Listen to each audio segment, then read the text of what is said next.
Fala pessoal, sejam muito bem-vindos ao Conversa Aberta aqui, Bruno Bandeira falando. Eu sou analista de finanças, de setor financeiro aqui da Genial, cubro bancos, cubro seguradoras, e a gente está aqui hoje para falar com Marcos Staffen, CFO do Banrisul, então para comentar um pouquinho mais sobre o banco. Tudo bem, Marcos? Tudo bom, Bruno? Eu agradeço o convite, agradeço a Genial pela oportunidade de poder estar conversando aqui com vocês. Então, Marcos, eu queria perguntar, aproveitando que ontem foi dia de cupom e a gente tem visto a taxa de juros subindo muito mais do que a gente esperava anteriormente, em relação às despesas financeiras, que eu acho que é um tema muito relevante para os bancos nesse momento, porque apesar de, no longo prazo, e até uma tese que a gente tem dentro de casa, os spreads crescerem com a subida dos juros, no curto prazo, muitas vezes, a gente tem uma compressão de margem. E a gente já vinha vendo vários bancos alterando guidance, mudando as expectativas em função disso. Como é que o Banrisul está vendo essa subida dos juros mais rápida do que o esperado, essa continuidade e possivelmente tem casos até falando em 2 dígitos já. Como é que vocês veem isso? Como é que vocês estão se preparando para essa subida das despesas financeiras? Bom, excelente ponto. Essa é uma discussão que a gente vem, inclusive nas nossas calls de resultados, deixando muito claro para o mercado. Tem um impacto. Bom, acho que primeiro só passando a nossa leitura de cenário, está muito alinhado com focos e os principais bancos que vêm divulgando, 8,75 para o fechamento de ano e 9,25 para o fechamento de ciclo, né? Se a gente imaginar, e aí trazendo a construção do nosso guidance no final do ano passado, a gente tinha Selic em 4% projetado para o final de 2021, né? Então, realmente, tu tem toda a razão quando tu fala que o cenário mudou, e mudou muito rápido, né, de 6 meses para trás. E aí, voltando no ponto da pergunta em específico, a gente deixa claro, e a visão é muito parecida com o que tu comentaste, um impacto forte em curto prazo, dado que tu tens uma captação, não só do Banrisul, mas como do sistema como um todo muito indexado ao CDI, então o impacto em custo de captação é direto. Mesmo que em termos relativos, no nosso caso, o custo vem até caindo, mas o impacto absoluto é direto. E a chave do jogo é quanto mais rápido tu conseguir girar a tua carteira e repassar isso a preços. Hoje a gente tem uma participação expressiva do crédito consignado, pouco mais de metade da nossa carteira, e o desafio é em girar mais rápido. A gente acredita que ainda tem um impacto em curto prazo em resultados, mas para o médio, longo prazo, acho que sobretudo 22, tu já tem um benefício em margem. De medida específica, a gente na frente, lá pouco antes da primeira reunião do cupom que aumentou os juros, lá no primeiro trimestre, nós fizemos um ajuste mais forte em preços. E se pegar tanto a nossa curva de concessão, quanto a própria curva de taxas mesmo do estoque de carteira, tu já começa a ter um crescimento e uma elevação nessa taxa. Então, acho que com o tempo e com um giro mais forte da carteira, a gente começa a recuperar a margem. E, claro, com um crescimento mais robusto de carteira de crédito. Justamente com isso que você falou, a gente estava vendo, antes da pandemia, principalmente, uma dificuldade de alguns bancos de crescer essa carteira de crédito, e alguns deles despontaram bastante, acho que com auxílios, redução dos juros, e até agora estão surfando uma onda de crescimento de carteira mais forte, acredito que agora, especificamente, em pessoa física, e eu queria que você falasse um pouquinho mais dessa sua carteira de crédito, da composição dela, e quais linhas você espera que possam se destacar, quais linhas que podem crescer mais dentre a agrícola, pessoa física, o que você acha que deve se destacar em 21 e também em 22? Perfeito. A gente teve, e aí olhando o comportamento do Banrisul em específico, um ritmo um pouco diferente dos principais bancos de varejo, né? Enquanto a média da indústria cresceu 2 dígitos nos últimos 12 meses, o banco cresceu 2%. Tem algumas explicações aí que acho que é importante a gente tocar nesse ponto. E aí, voltando um passo atrás também sobre a construção do guidance, que acho que ajuda a entender, a gente imaginava lá no fechamento do ano a carteira crescendo e o guidance estava apontando como piso 10%, né? Então, esse era o nosso cenário base lá no final do ano passado. Bom, início do ano, fevereiro, março, uma segunda onda muito forte, um fechamento robusto na economia e, naturalmente, teve um impacto. Nós tomamos uma medida, uma posição bem conservadora quanto à questão de concessão, e também acho que pelo fato do Banrisul ser um banco muito de relacionamento, então eu acabo sendo mais afetado que a média de mercado. Então a questão do contato com o cliente, do fluxo de pessoas, acaba impactando diretamente na geração de ativos, né? Junto a isso, tem um outro ponto específico, o nosso foco em varejo, com uma menor participação, com um menor foco em large corporates, também nos acaba diferenciando um pouco do restante da indústria. Olhando para frente, dado todo esse movimento de melhora, vacinação, os índices melhorando como um todo, a perspectiva, aí pegando o Rio Grande do Sul, econômica muito favorável, a gente acredita num segundo semestre e um 2022 bem forte. Alguns índices, alguns indicadores já vem mostrando isso de uma maneira clara, e o guidance que foi revisado para crédito para 2021, a gente acredita que vai conseguir cumprir com uma boa margem e eventualmente até com alguma surpresa. Quanto às principais linhas, pessoa jurídica, pequeno e médio varejo, a gente vem conseguindo se destacar não só na colocação do Pronamp, com a reabertura dessa linha, mas também em alguns outros créditos com o FGI, sobretudo com a garantia do FGI, o banco vem performando muito bem nessa linha. E pessoa física, as linhas tradicionais, consignado, com a retomada já tem um ritmo bom, e o melhor é que tu já gera essa carteira num cenário mais claro de política monetária, de taxa de juros, do que estava há 6 meses atrás. E o agro, esse sim, a gente divulgou o guidance no início do ano de 22% a 27%, não alteramos e acreditamos forte nessa linha. Uma linha que ficou um pouco aquém, aí também aí muito mais por uma questão de ajuste, de necessidade interna, mas que a gente tem um fund robusto, é o imobiliário. Ainda tem, acho que, um espaço, e a gente vem com políticas mais agressivas e competitivas, sobretudo de preços aí. Acho que pode dar um resultado. Aí tem um ciclo de gerar esse crédito um pouco mais lento que os demais, mas acho que pode ser uma outra linha vencedora para os próximos meses. Bacana. Dentro da composição das receitas, então, já entrando na parte específica de competição, a gente vê que tarifas, e especificamente no primeiro semestre, no primeiro trimestre do ano, sofreu de uma forma mais brusca, acredito que no setor inteiro, e no segundo trimestre já arrefeceu um pouco, mas como é que você vê o aumento dessa competição, o impacto nos pacotes do Pix, no médio prazo? Então a gente comenta bastante com alguns outros bancos, alguns consideram que essas tarifas vão gradativamente morrendo, então eles vão parar de cobrar a grande parte dessas tarifas bancárias, então pelo menos parcialmente, mas elas devem arrefecer no longo prazo. E eu queria entender qual que é a expectativa de vocês para isso acontecer. Então, qual é a velocidade que essas tarifas devem diminuir, se devem diminuir, ou você acha que tem alguma proposta de valor que dá para entregar para o cliente dentro dessa linha de negócio?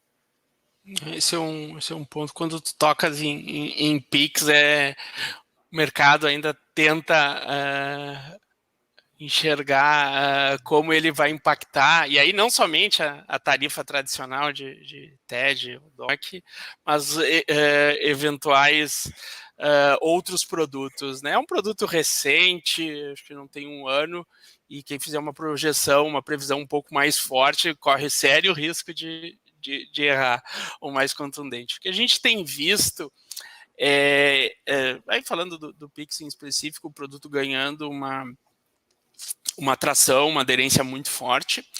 Ele afeta, sim, tarifas de TED, DOC.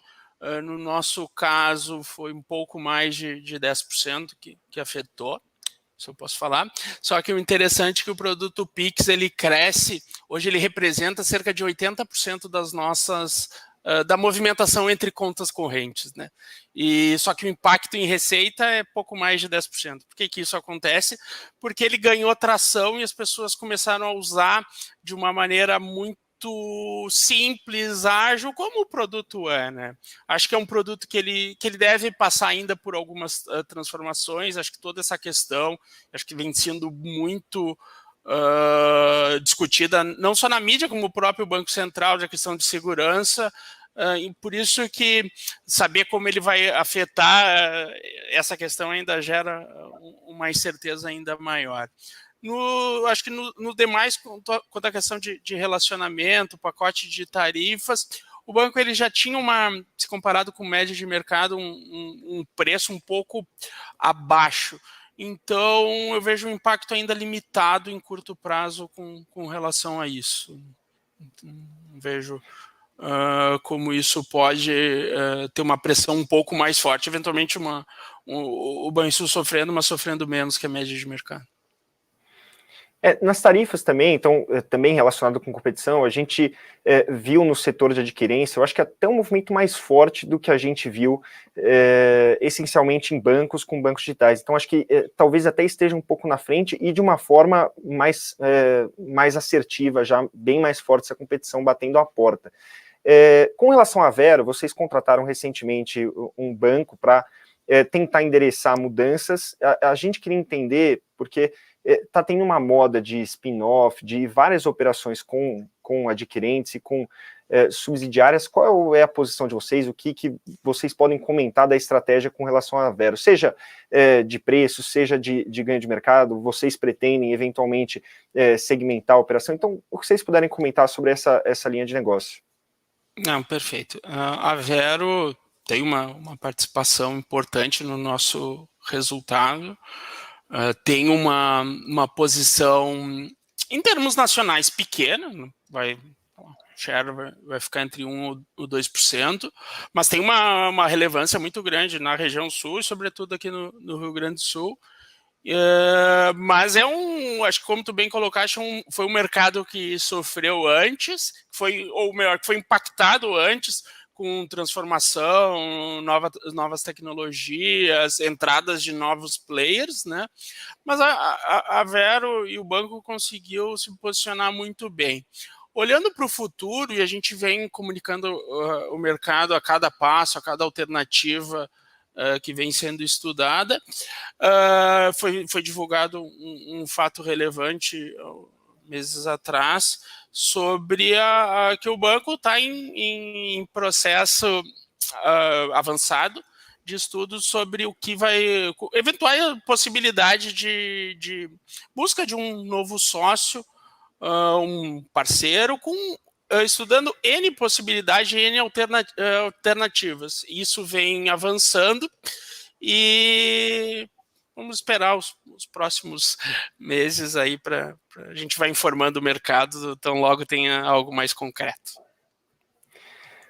Marcos, surgiu uma pergunta aqui do Osmar falando sobre a eventualidade de dividendos extraordinários. E por que essa pergunta eu acho bastante interessante? Então, já puxando para outra questão, a reforma tributária, ela se refere ao fim do JCP e uma diminuição da alíquota. Então, com relação ao fim do JCP, como muitos, pelo menos bancos públicos, acabam tendo um patrimônio bastante elevado, você consegue pagar um JCP de certa forma um pouco maior que outros players do mercado, em função de o JCP ser o patrimônio vezes a TJLP. Então, eu queria entender qual que é o impacto em relação ao lucro e qual que seria o impacto em relação ao acionista, e se vocês consideram fazer algum pagamento de dividendo extraordinário, alguma coisa relacionada a isso, se vocês têm excesso de capital para isso, obviamente. Então, é uma pergunta que eu já direcionei para outras companhias, e muita gente ainda está receosa em responder, até por ser uma coisa que está tramitando, ainda precisa de aprovações. Então, queria entender qual a posição e se vocês já chegaram a conversar sobre essa possibilidade. A resposta é sim.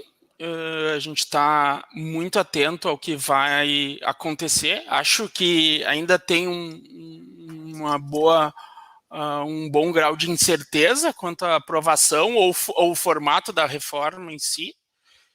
Por isso que colocar de uma maneira mais definitiva eventual pagamento pode ser um pouco errado da minha parte. Eu te diria que sim, a gente tem um efeito, por óbvio, mais forte com a possibilidade de exclusão do JCP.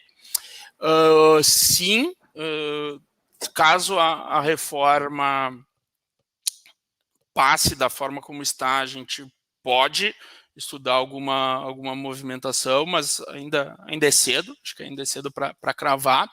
A gente vem desde que o banco voltou ao mercado lá em 2007, respeitando uma política clara de distribuição, hoje que ela vem se mantendo em 25 legal, mais os 15 extraordinários, um payout de 40%, e isso vem se mantendo ao longo dos anos.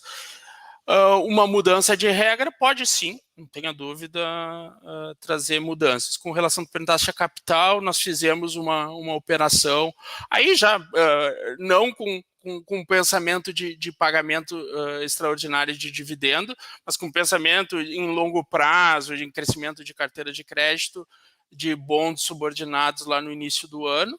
Foi uma operação muito bem sucedida que nos dá tranquilidade e folga de capital para se tiver que fazer qualquer medida ou qualquer mudança. Mas está cedo ainda, Bruno. Vamos esperar, tem que tramitar pelo Senado e mudanças podem ocorrer nisso. Não, sem dúvida. A gente sabe que com relação a isso sempre acaba sendo cenário certo. A gente fica tentando estimar aqui até, mas a resposta para essa pergunta é sempre muito incerta, porque a gente não sabe o que vai sair lá na frente. E nem o formato da reforma. Exato, exatamente. Sobre, principalmente, acho que um tema que está bastante em pauta para bancos é fechamento de agência. A gente já viu muitos bancos fechando agência ou convertendo essas agências para postos de atendimento, e também um corte de despesa de pessoal. Eu queria fazer essencialmente duas perguntas com relação a isso. Então, a primeira, que eu tenho bastante dúvida, é como os bancos tradicionais vão reagir a essa mudança, principalmente enxugamento dessa base de despesa. Então, você acredita que pode prejudicar, de certa forma, originação, venda de produto, ou você acredita que essa conversão para PAES e ou um instrumento que muita gente chama de digital, então uma combinação do digital com físico, pode eventualmente mitigar, e qual a velocidade que você acha que tem que ser feito? Perfeito. A gente, desde 19, final de 19, início de 20, vem num processo que a gente chama de reestruturação da nossa estrutura de comercial, estrutura de atendimento, como queiram chamar. Foram feitas diversas ondas, a gente foram 3 em específico. Claro, tu tens um movimento de espera no auge da pandemia, mas ao longo de 2020 e 2021 esse movimento se intensificou.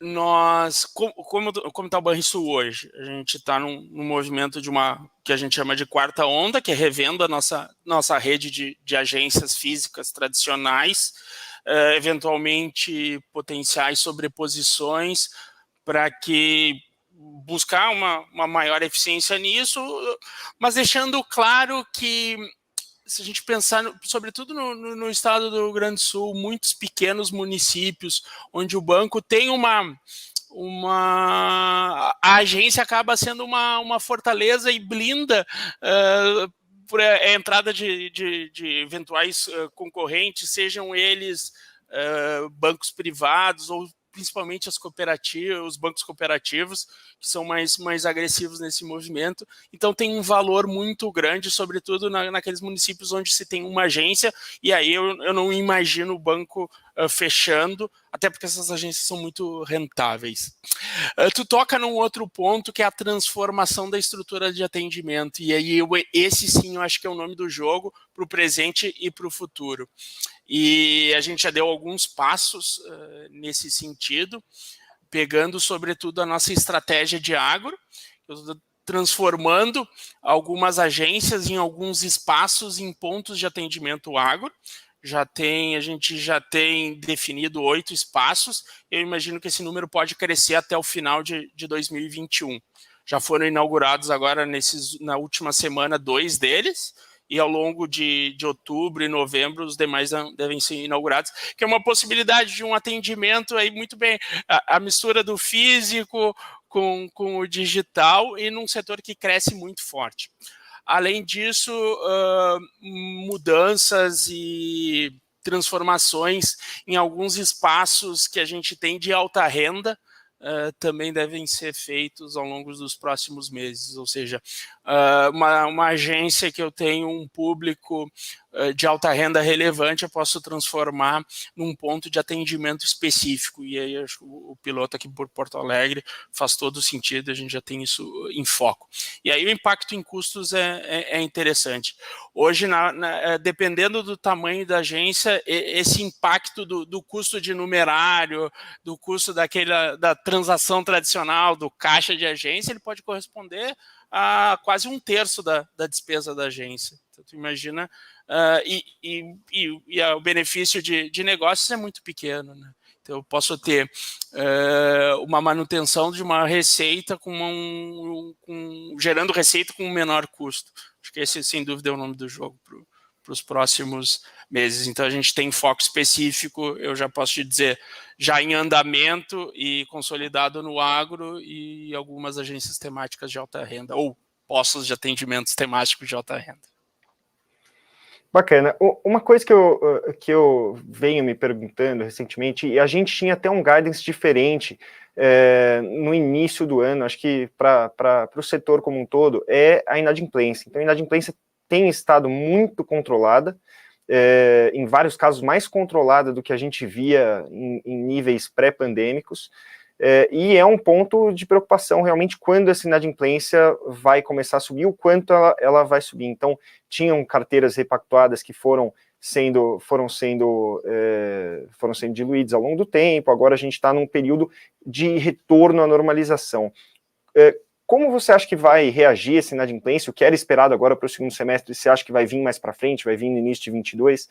E você acha que vai se estabilizar em patamares antes do que a gente via na pandemia, no longo prazo? Isso é interessante esse ponto.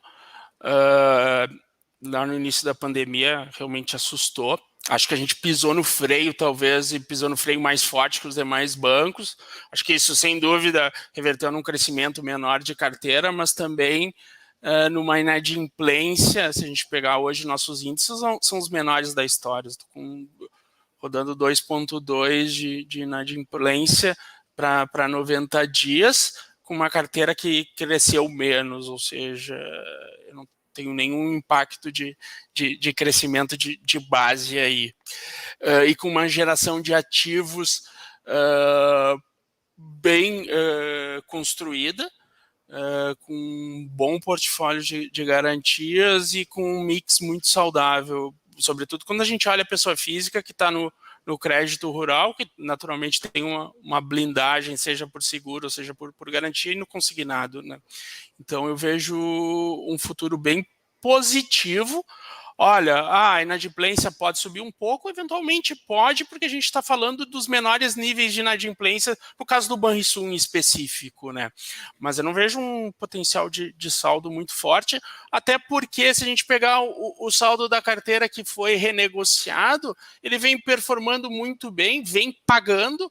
Hoje, números de junho, de toda a carteira que foi repactuada, já só restam 200 milhões de saldo em pagamento, ou seja, um volume muito pequeno sobre o todo.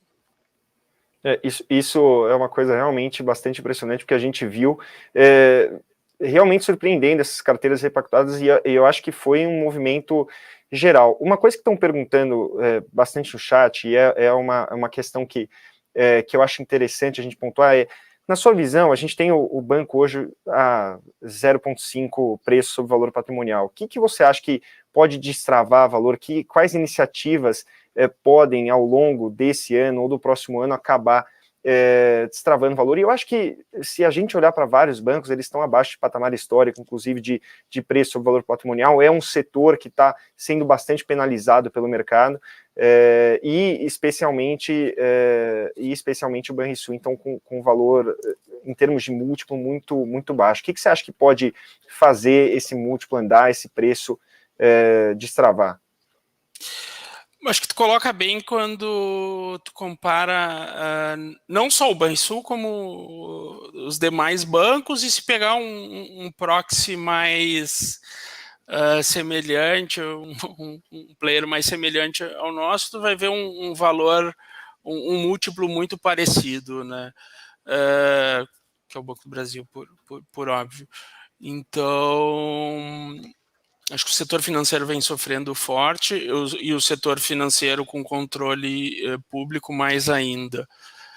Eu acho que só o mercado vem punindo muitos bancos tradicionais, acho que por um entendimento sei lá, talvez pela sustentabilidade desse negócio ao longo do tempo. Eu acho que só o tempo, e eu acredito que os bancos vão continuar entregando bons resultados, e talvez o mercado volte a ter uma precificação mais adequadas.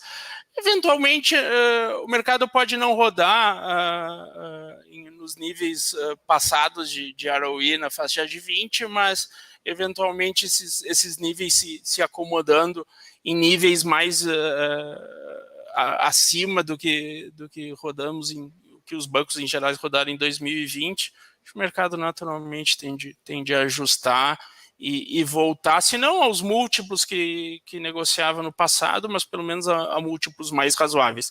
Pensar em 50% de valor patrimonial parece exagerado, mas o mercado é soberano. A gente já está chegando no nosso tempo limite. Eu tinha só duas perguntas um pouco mais específicas para fazer. Uma delas mandaram no chat aqui.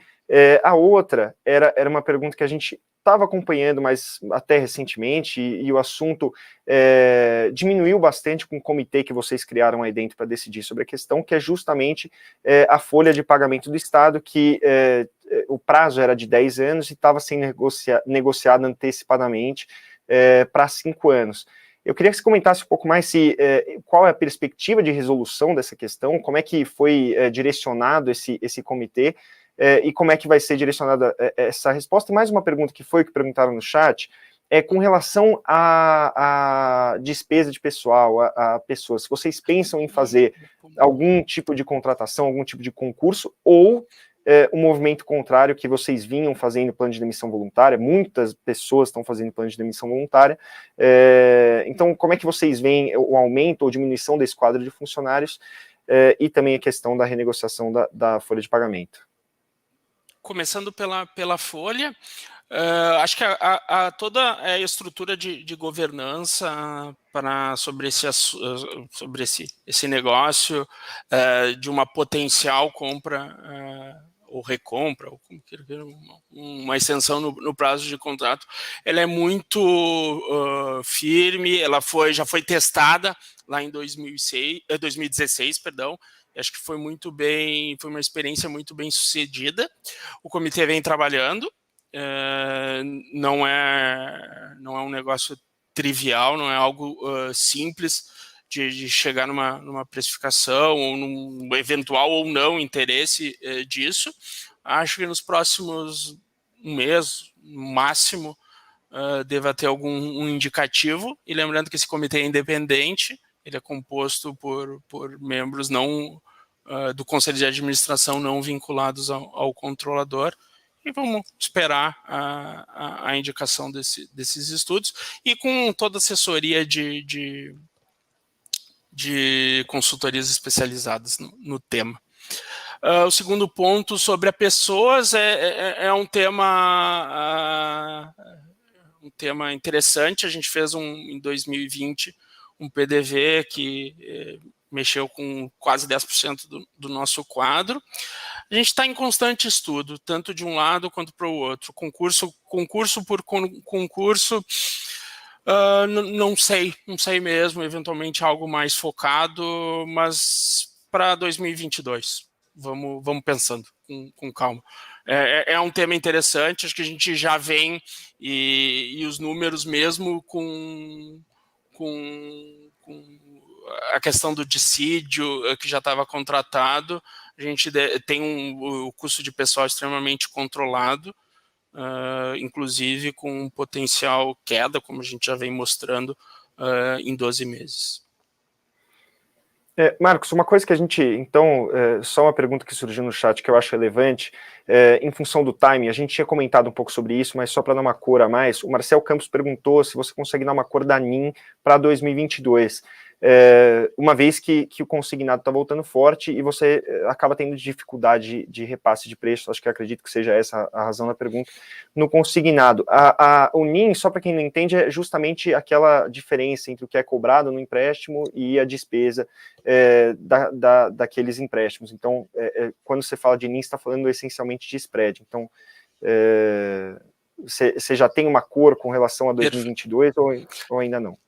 Eu acho que cravar um número é complexo, até porque o mercado pode mexer com diversas variáveis. É fato que fomos, e todos foram impactados pelo aumento de Selic, pressão de margem em curto prazo, e por um menor crescimento dos ativos de crédito, né?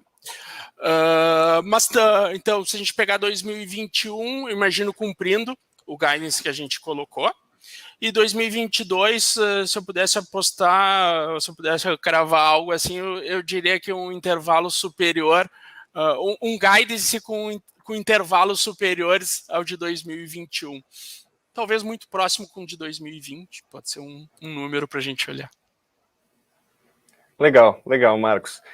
Marcos, eu queria te agradecer pela presença aqui, acho que a gente passou pelos principais pontos, se você quiser deixar um recado final aí para o pessoal. Te agradeço muito por participar do Conversa Aberta, agradeço a todo mundo que ouviu. Se quiser deixar algum recado, por favor. E é isso, pessoal. Bom, do meu lado, eu agradeço o convite, em nome do Banrisul, eu agradeço o convite, coloco sempre a nossa área de RI à disposição, e acho que um grande resumo de tudo é: primeiro semestre difícil, sem dúvida, o recrudescimento de pandemia, mas a melhora do ambiente, não só do ambiente de saúde como um todo, de uma economia mais aberta, economia mais forte, uma economia do Rio Grande do Sul mais forte, como a gente já viu diversas vezes no passado, tende a ter um movimento mais forte, não só de crescimento de carteiras, mas como do banco como um todo, e estamos preparados. O banco está líquido, tem capital e tem apetite para crescer. Eu agradeço, obrigado, Bruno, obrigado à audiência da Genial. Nós que agradecemos. Para você que está assistindo a gente vai ter outros programas aqui no canal da Genial. Mais à noite a gente vai ter um podcast, então, com analisa, tem fechamento de mercado, tem muita coisa ainda para acontecer hoje. Então, fique ligado no canal da Genial, que o conteúdo está muito bacana, e a gente se vê por aí.